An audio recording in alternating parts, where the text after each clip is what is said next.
We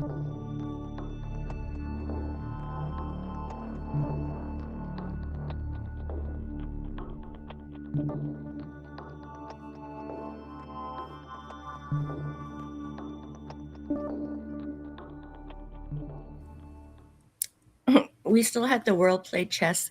Happy New Year, everybody. Good morning, good afternoon, good evening. I'm Benita Lee. This is the Virtual Book Club, and we are reading Ultra Processed People. What's interesting is my cover is different than the cover I got. The library hardcover is different. They're all Yes. different covers. Hal, I have the same copy you have. Okay. That must be the one that was original or something. I think if we, just going by visual, the one that you have the thumbnail of is a lot more representative of the book, Yeah, I guess, from a marketing standpoint, they're trying different covers to catch people's attention. Yeah, mine has that, that the bread, the holder. the little tie thing. Yeah, the little plastic thing. And it says Best Buy the 7th of May. Nice. So I guess the question to ask is, how far are people into it? Not that there's necessarily spoilers per se, but no, it's basically just a very long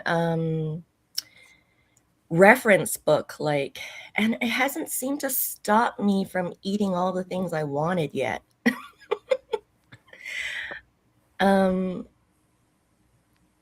Yeah, I'm at the 3rd chapter, so relatively early. Yeah, me too. And so far, it is exactly what I thought it would be, which is not a lot.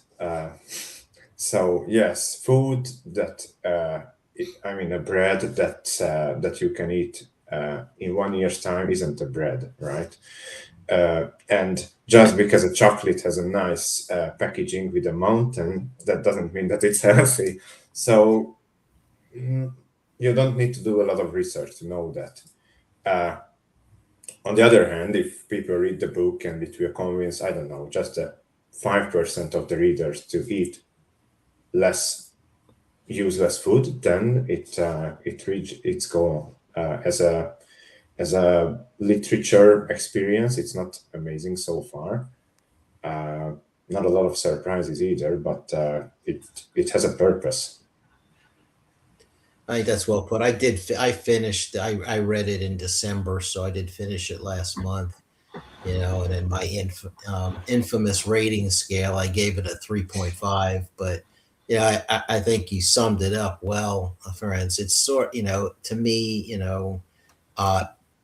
educational, informative, good to have read, but it wasn't earth-shattering in any way. It didn't, it just enhanced what I kind of already intuitively thought I knew. What it has made me more, I haven't changed what I eat either, but it's made me more conscious of, and I think, when I think about what I have consumed over the course of the day, the amount that would not be considered an ultra processed food is relatively low. If you go and look at, this, you look at just about any label on anything that's in a package, and or a carton. It meets the criteria of, at least one thing that you wouldn't find in a normal kitchen. Yeah, true. But I don't know how people don't have lives today where you can take a bunch of fresh things and, cook meals, 3 times a day. It's, you grab something and you're eating while you're doing something else. Yeah, I am on chapter 14, so I'm like approaching the home stretch of the Yeah. book, and similar to the rest of you, like I found it educational, like but nothing earth shattering, as you put it, how it kind of confirmed a lot of suspicions that I've long held about the food industry in general. Not only that, it sort of reinforced like my current diet, which is um staying away from like junk food and eating more organic foods and more fruits and vegetables, less red meat, that type of thing. But at the same time, it just shows you like how elusive the food industry can be. Like it's extremely difficult for you and me to like avoid UPFs, because like if we go by like his criteria for what a UPF is. Right. Yes. Yeah, why don't we go over that? Um, well, I guess you guys really covered it. Is like anything that is in a package or a carton where you find at least one ingredient that isn't in your kitchen, like that's everything. And even like I don't know. Yeah, if we lived in the hunter gatherer days, it would be a lot easier to eat well. But maybe we wouldn't eat. I mean, I don't know necessarily that you ate better, because you weren't as conscious. You would be more about, you know, what's available to eat and what could I make available to eat, and not trying to eat anything balanced. If all you had was, plants and berries for a month, that's all you ate for a month. That's true. And there's no And so, guarantee of refrigeration either. and so the flip side of it is that, as much as there are things added to, the bread that lasts for a year, long shelf lives, and, increase, um, you know, from a scientific standpoint, increase our our sensory value of the food, the smell, the taste, the mouth feel, all the chemicals that go into doing that. But also, in a lot of products, what might get stripped out is added back in, because a lot of products do add, vitamins and other nutrients. It's probably not the True. best way to get your vitamins, but if you're not getting it, from some other source.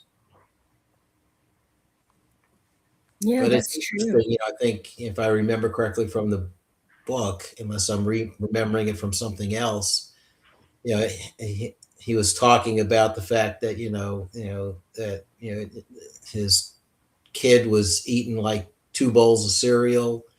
It was a typical ultra processed, thing, because it tasted so good. Whether you were even still hungry, you just kept eating it. Well, and the marketing, like remember like the part about the marketing? Um, the Cocoa Puffs or whatever. Actually, I think I have that part highlighted. I started highlighting again, guys. Nice. Oh, okay. Okay. I don't think the library would appreciate it if I did that.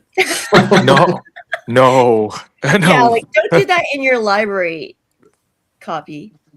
I had made Lyra porridge because my instincts told me that Cocoa Puffs weren't a healthy breakfast for a 3-year-old.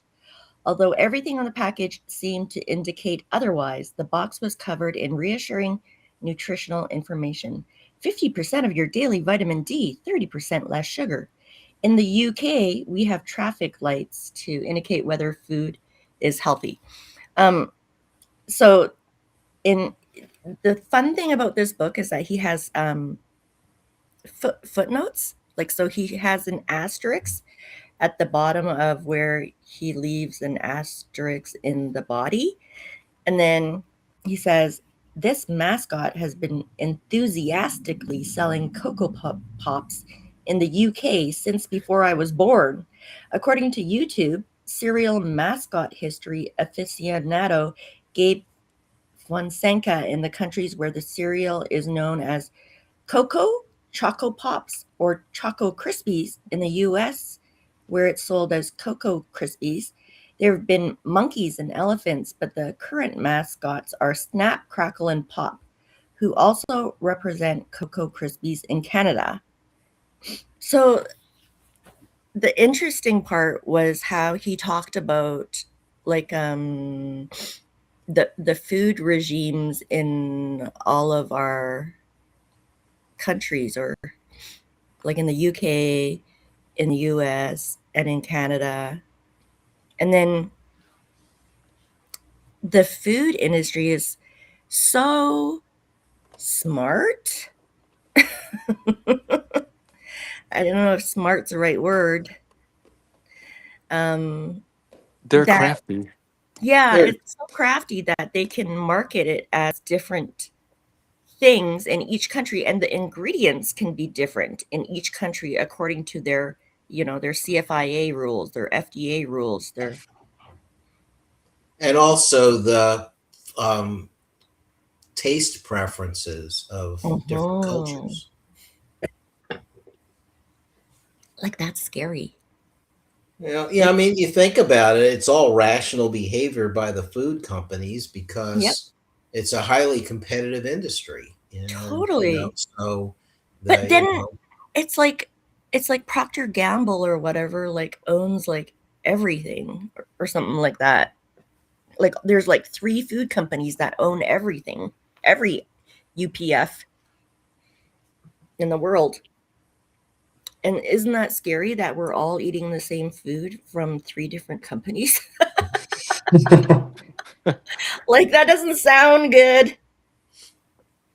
Yeah, I mean, in general, the book does a good job, at least in the first 3 chapters, in explaining that yes, you shouldn't buy anything that is very well packaged and has a best before date in 10 years time and all that, and you should aim to have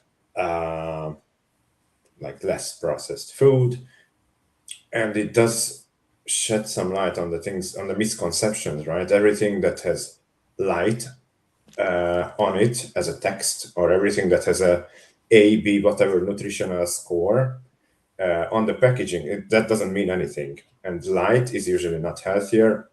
All those things are good to know. The only problem is that if you are conscious enough to pick up this book, you probably already suspected those things, right? Right. And the Yes. people who are not reading the book, because they are not conscious enough to do that, they will keep buying the light mayonnaise because it's good for them and healthy, which it isn't. So the information is useful, but it won't get to the people who would really need it, right? Because we all are reading it, and the things we are reading, we suspect that.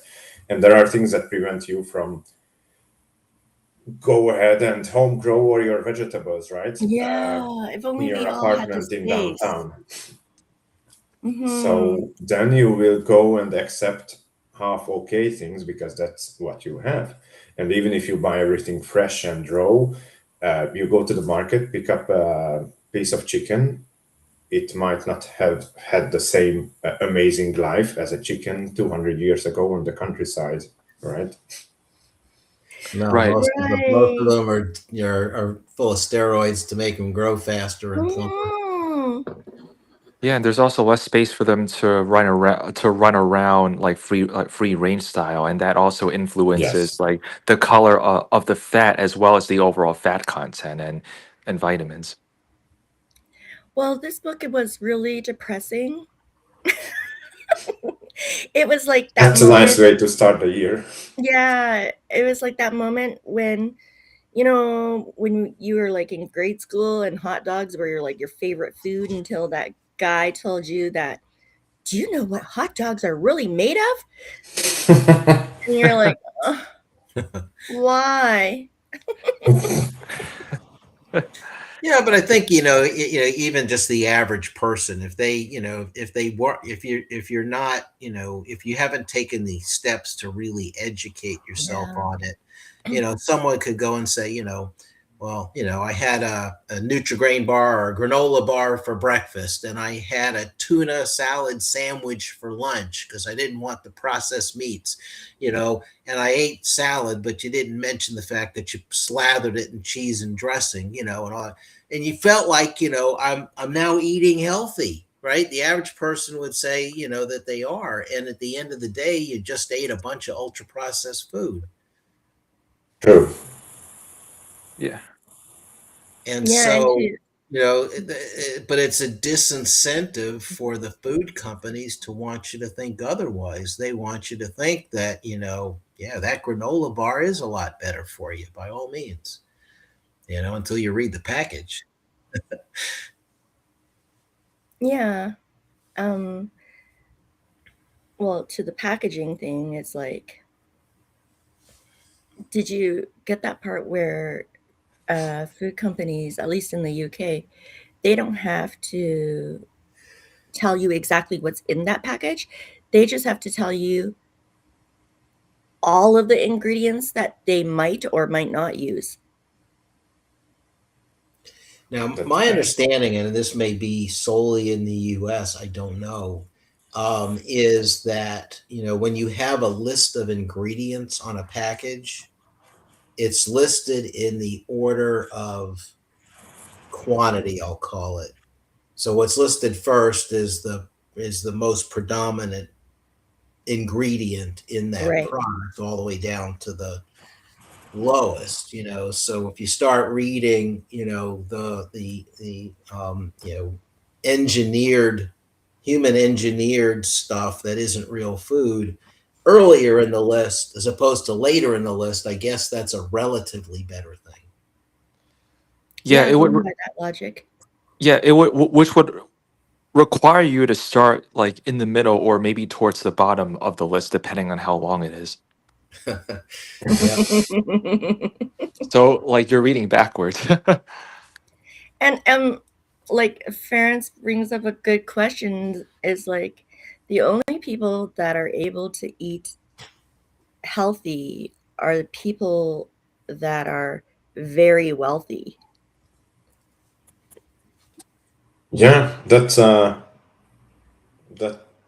I mean, it has a lot of different factors to it, right? So first, healthy food is usually more expensive than prepackaged no non-food, right?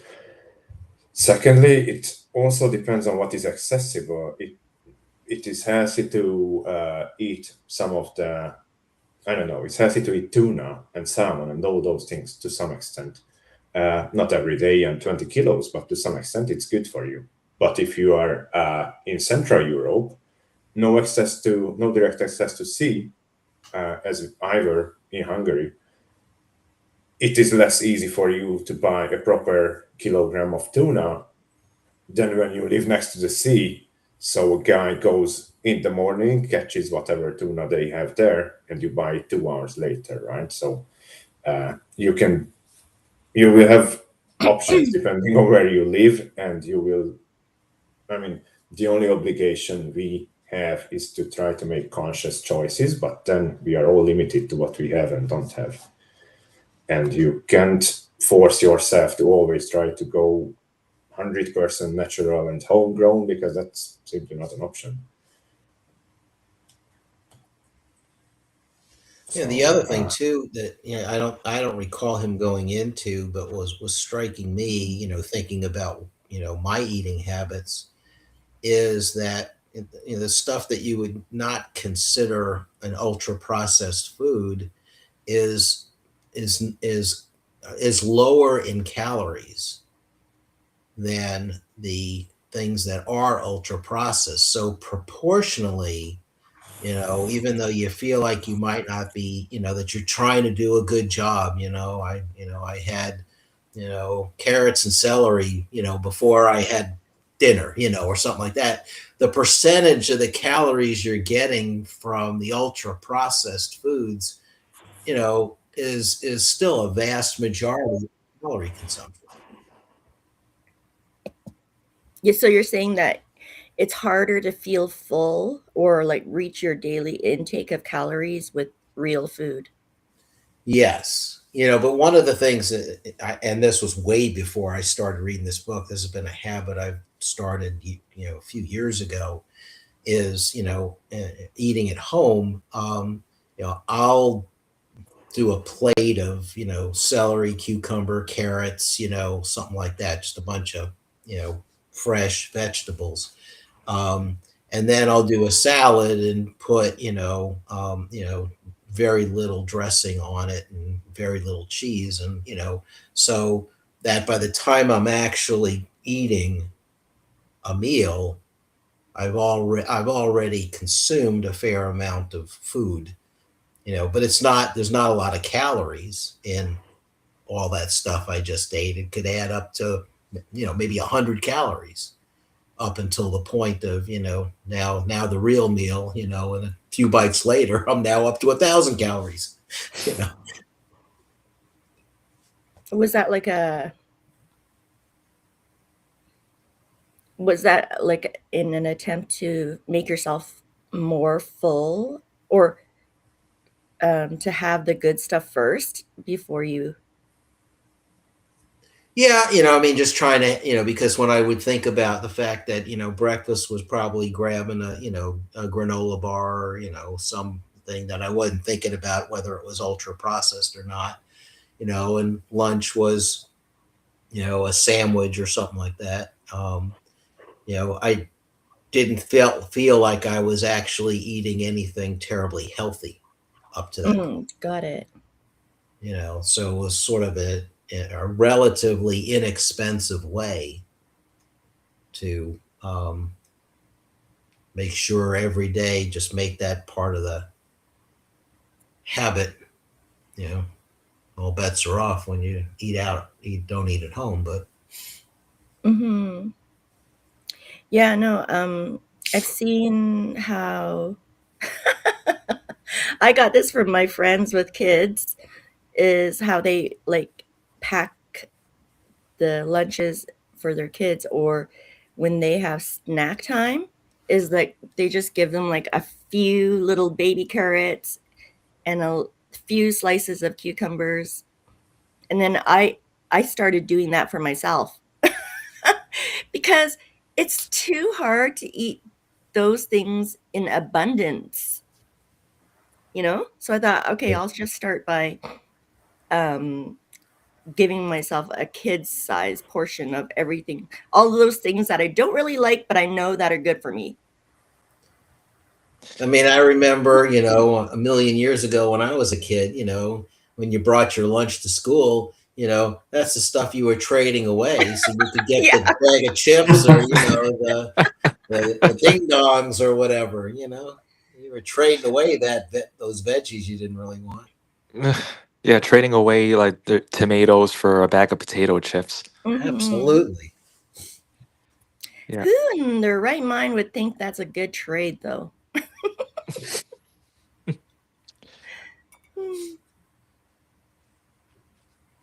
Yeah.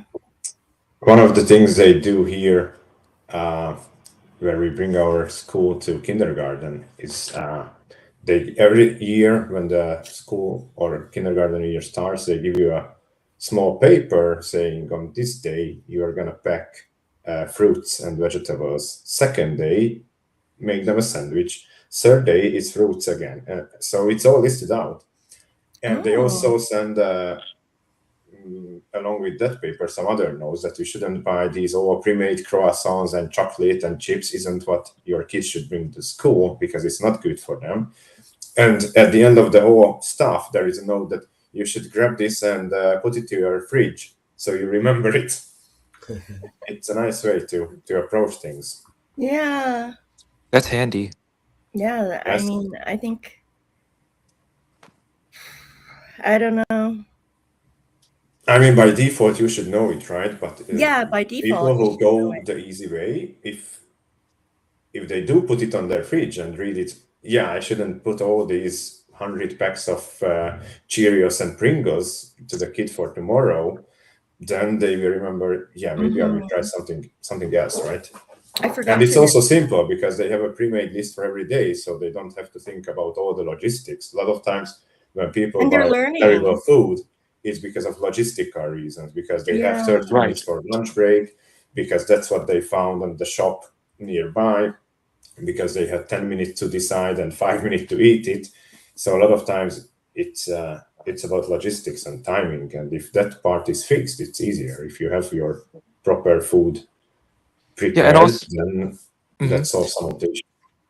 Yeah, and also think about like in a supermarket or even smaller grocery stores, like how um how the junk products are placed, because a lot of them are like positioned at the eye levels of the little ones.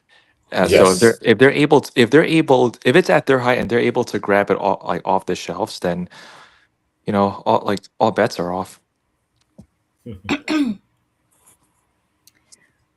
I forgot to mention that Ferenc is in Spain. So, like, the school he's talking about is in Spain. Hal is in Florida.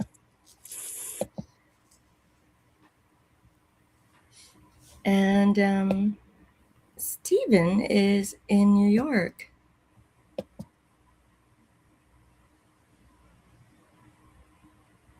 Well, I am in Canada. So things are going to be a little different on where we live. And also what you find in the supermarket, I Oh, find it way totally. easier uh, to buy better quality food and healthier food here in Spain as opposed to what we had in Hungary. Uh, and a lot of, obviously, a lot of geographical things, right? If you are living next to the sea, it's easy to buy proper seafood that didn't have to go through Mhm. half of the continent before getting to your table. So Right. that helps. Also, Yeah. if you can have avocado farm and oranges grown around you, literally, then it's easier to buy them. It's going to be cheaper.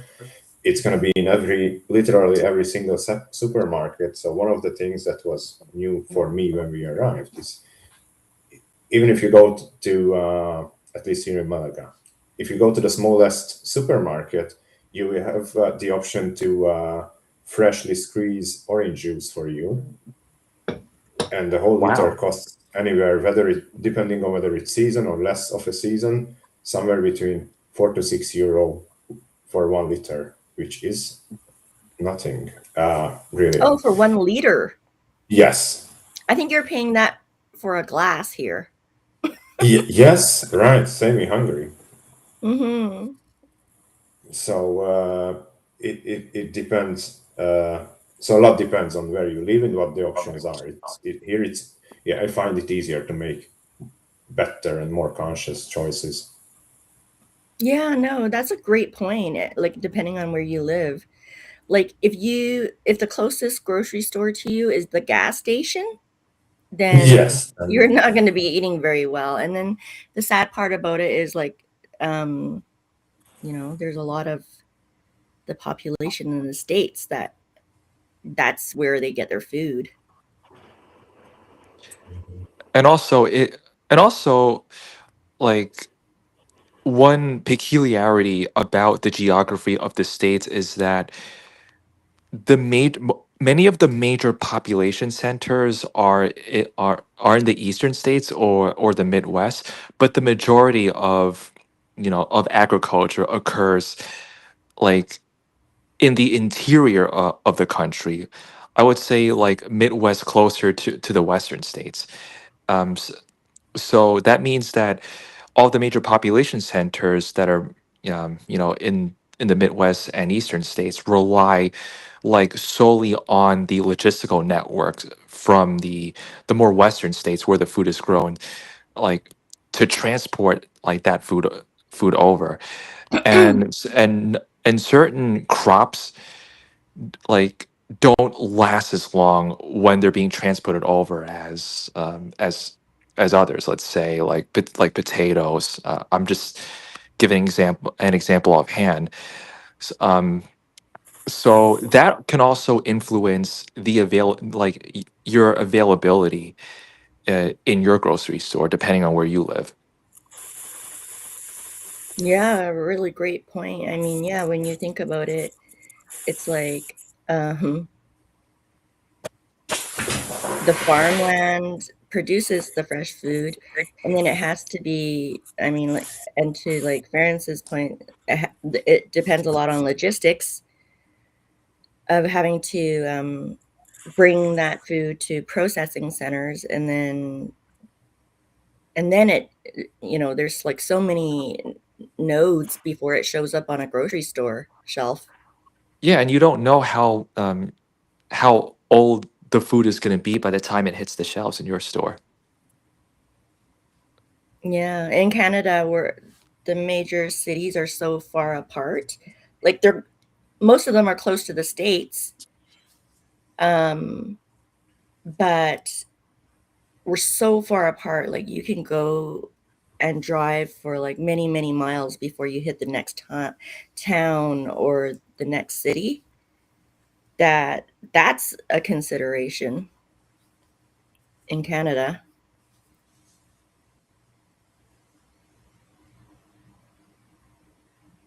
Yeah. I mean, to me, you know, not maybe not to the same degree, but the more I read this book, the more I viewed the food industry. And I'm not talking about restaurants. I'm talking about the companies that manufacture the foods that we buy. Um, are very much like the tobacco companies, are very much like the chemical companies. They don't necessarily want to do harm, but they're going to engineer their products in such a way to provide the greatest return to their shareholders. And that means selling as much of it as possible. The supermarket industry in general is a very low margin business. So they're going to be pushing as much as possible the higher margin products. Those are probably not the freshest, healthiest things. So it's all it's all rational behavior, It's a system. right? It's all rational behavior. They're not it's not like, drawing a parallel to the tobacco companies. It's not like they were going out of their way to kill everybody who's using their product, because that's kind of defeats the Diabolical. purpose, right? You want the people who are buying the product to keep buying the To product live. as possible. Yeah. But you get blinded by that short-term mentality of how do we sell as much as possible for the highest margins to return the most to our shareholders. I just finished reading a book. It's called "They Poison the World," and it's about the companies that had developed these used PFAS and all of these forever chemicals that never basically dissipate, and how they knew that they were cancer causing. They knew it. Their studies showed it, but they covered it up and they acted like it wasn't true. Companies like DuPont and 3M and all of that, because of where their incentives lie.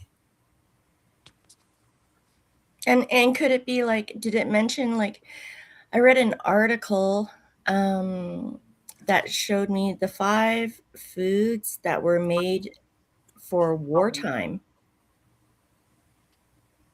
And like, so I'm thinking with these chemicals, like, did they make them? And you talk about 3M and DuPont, so it just makes me think of maybe, like, did they have to make a whatchamacallit, like a non-deteriorating chemical to hold things together, to carry things for the war, and then afterwards, like, taste shifted and they were still doing it. I don't know the answer to that. I mean, it was more Hmm. about the fact that they are chemical companies, and so they were creating things. The problem is that it leaches into the food supply, it leaches into the water table and the water supply. And communities the closest to where even though we don't have any runoff, where the runoff was occurring, the levels of these chemicals in the drinking supply, the water supply, as an example, were beyond so far beyond levels that would cause cancer in human beings. Um, and the incident of cancer and the death rates were off the charts.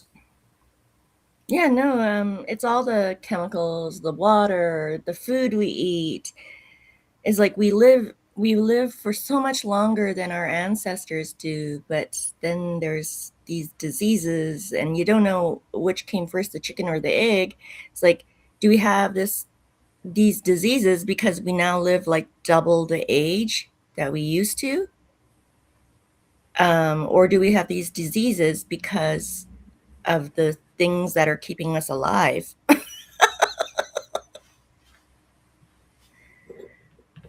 You know what I mean? Yeah, I mean the fact is that you know um, using water as an example, you want to believe that you could go to your tap, get a glass of water, and drink it, and not think there's a problem with it. But if you start to find out that maybe that's true, so you go and you start drinking bottled water until you learn that the plastics of the bottle leach into the water and accumulate in your body over time. You know, Yeah, um, you don't know what to pick. Like in Texas, I guess the area I lived in, the pipes were really old, and it was like in the community groups they're saying there's like lead and arsenic in the pipes, so I wouldn't be drinking your tap water, even though they say, like, the city is like, your water is perfectly safe to drink. I was like, mm-mm, I'm going bottled water. And then someone told me, well, every time you drink a bottle of water, you're getting as much plastic as like a credit card in your body. I'm like, oh God, the choices I gotta make. Do I want to consume a credit card or arsenic and lead? Or you can grab a beer, and then you're safe. yeah, Yeah, good old barley and hops. yeah, yeah. I guess although it's probably not so good for my liver, at least a portion of my calories comes from alcohol every day. I don't think that's an ultra processed food. Yeah, Uh, our first world problems here. that's a literal pick your poison scenario with the water. Yeah, but at least I mean, the thing is, to me, we want to be educated about what we're putting in our body enough that we're making our own decisions, as opposed to not Somebody making it realizing. for us. Well, not Yes, and it's not good. realizing what we're consuming, because the average person should drink whatever it is, 8 glasses of water a day, whatever the conventional wisdom is now. So somebody goes and starts just chugging water out of their tap, to find out years later that the local water system had cancerous causing levels in it, that were off the charts. Oh, great. Yeah. So I mean, to me, there's you can obsess about it, or you could just try to make the best decisions on a daily basis, try to be reasonably informed, and not stress about it. Mm-hmm.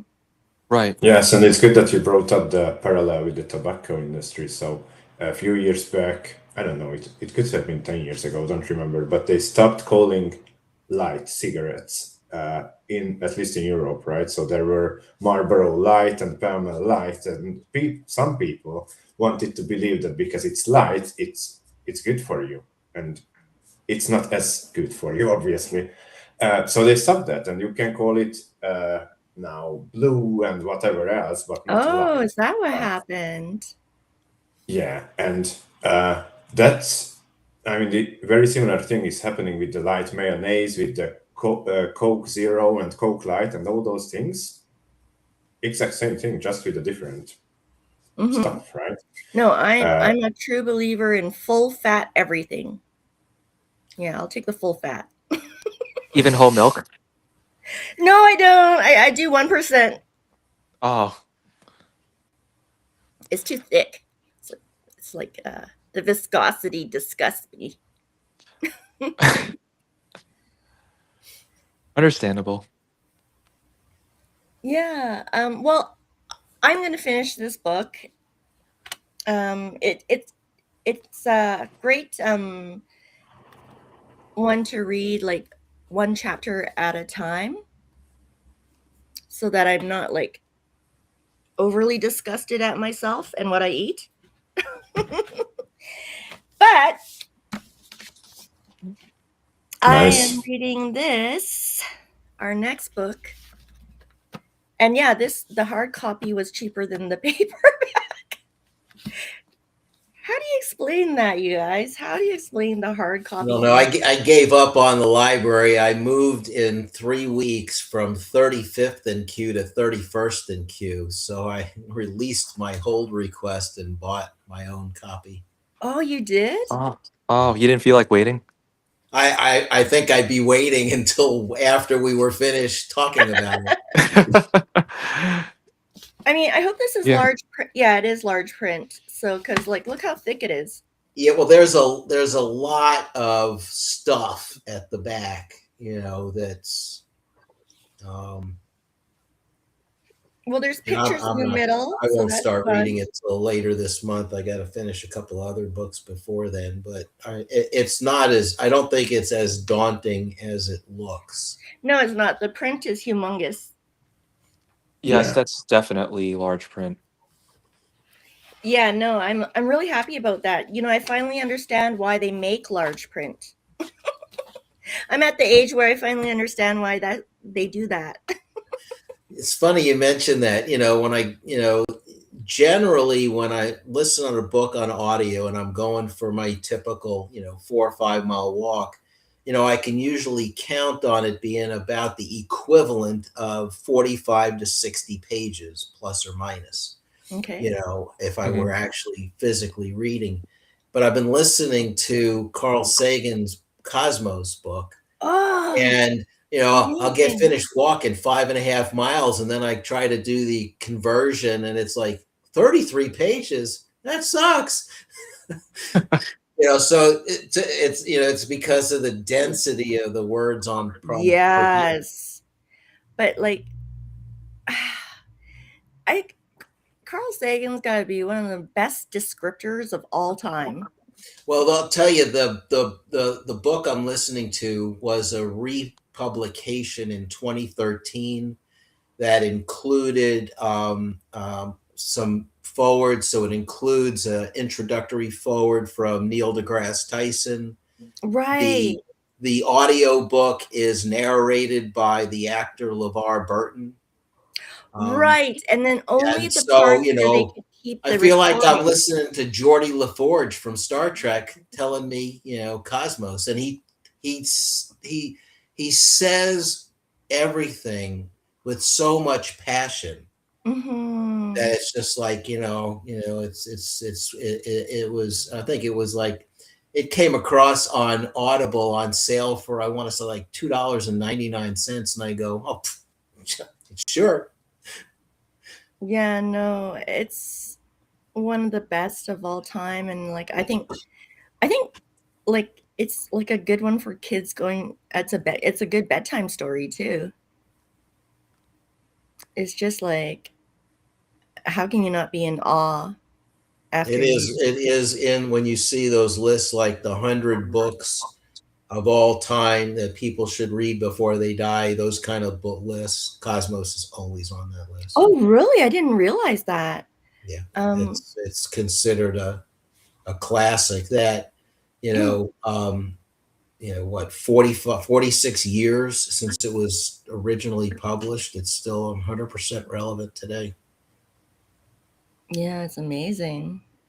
Well, apparently, like, I don't know if you got into that part yet, but there's like one part of it where Carl Sagan reads it himself because they were able to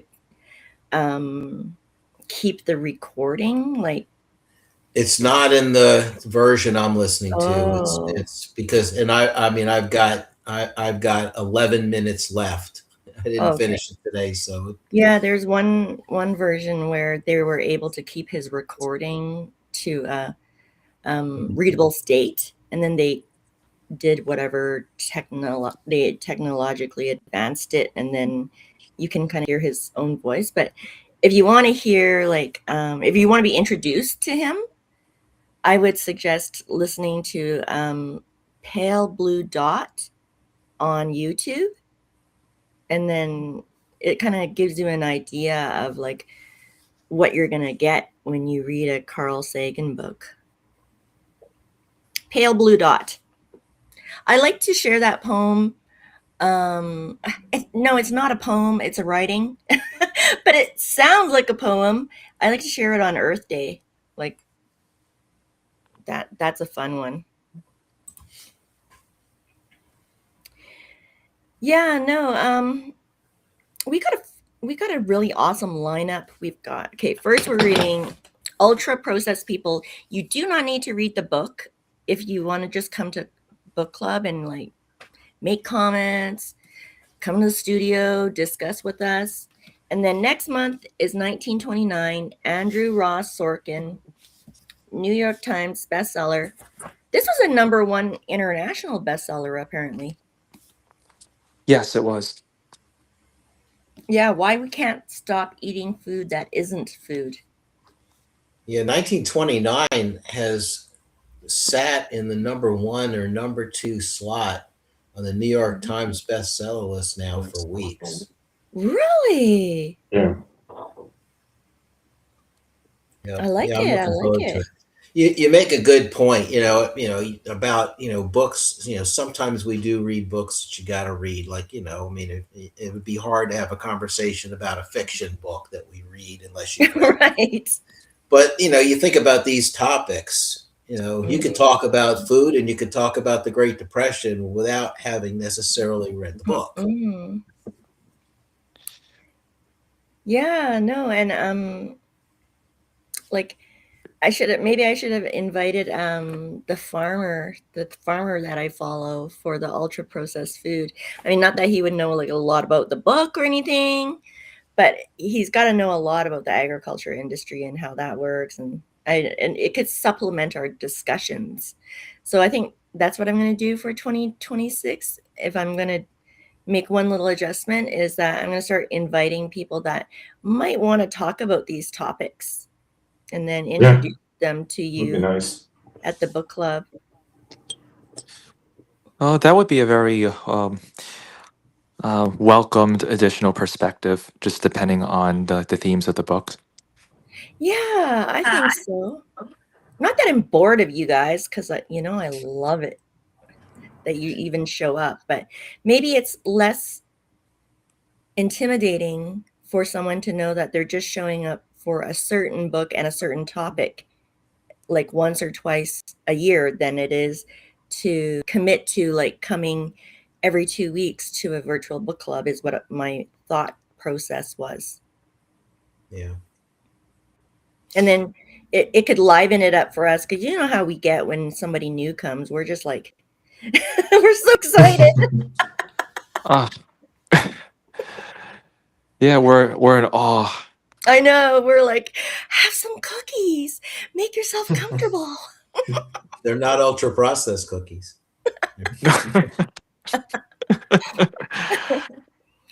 I'm really glad I got to start my 2026 with the virtual book club. Can't wait.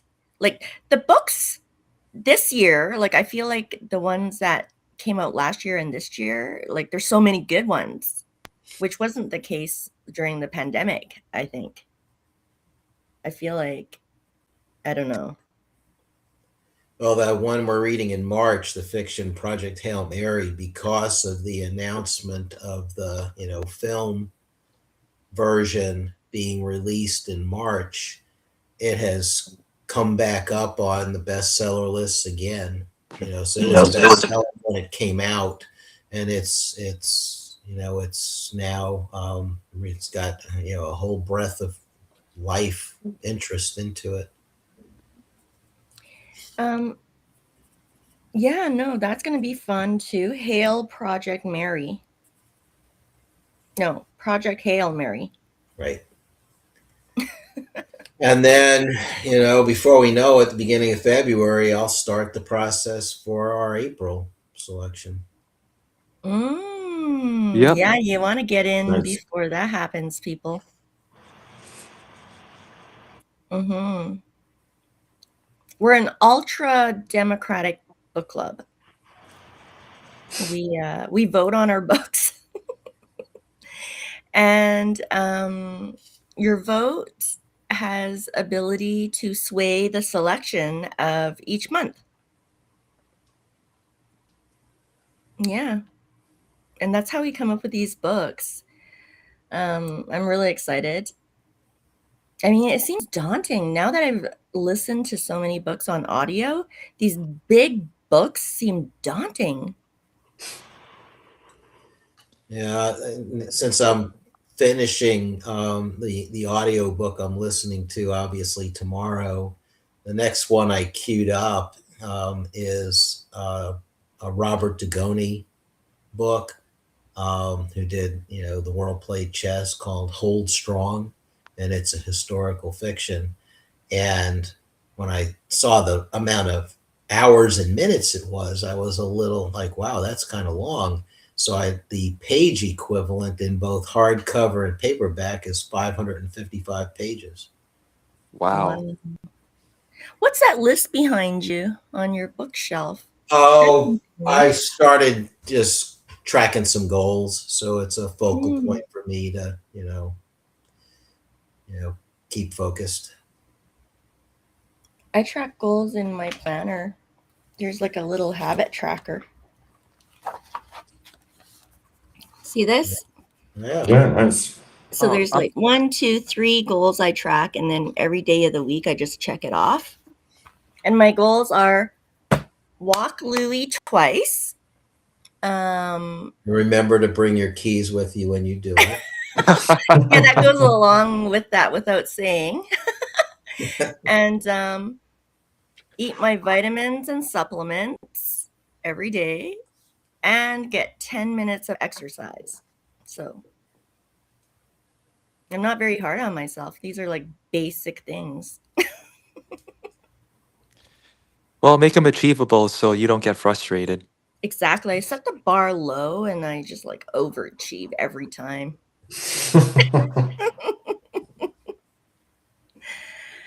So last 5 minutes, any last words? Should we plan for, okay, so our next one is January 28th. Should we plan our February? I don't have my phone here, so I guess I can't. But it's usually a Wednesday that book club will happen. And it's at 11 a.m. Mountain, so that's 12 p.m. Central and 1 p.m. Eastern. And then for Ference, what time is it there, Ference? 7. 7? We start at 7. Yeah. 7 o'clock at night after dinner. Here, 7 p.m. is before dinner. Oh, nice. I like that. Oh, because it's Spain. Yes. I like Yeah, that. the one thing about dates for February, the only, it depends obviously on what your schedule looks like, Benita, but my suggestion would be maybe to skip the first one, February 4th, because that's so early in the month that I'm not sure people will have made much progress in the book.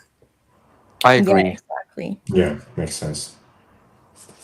Yeah, I'm skipping February the 4th. And then we're going to pick 2 Wednesdays that work. And we'll see you all on January 28th. So that's two weeks from now. Yeah. Yes. It's 2 weeks. 2 weeks from now, and I'll probably be finished this book. But remember, if you're not finished, didn't even start, just come and have a discussion with us. You have to bake your own cookies and bring your own tea or coffee. Bye for now. All right. Bye.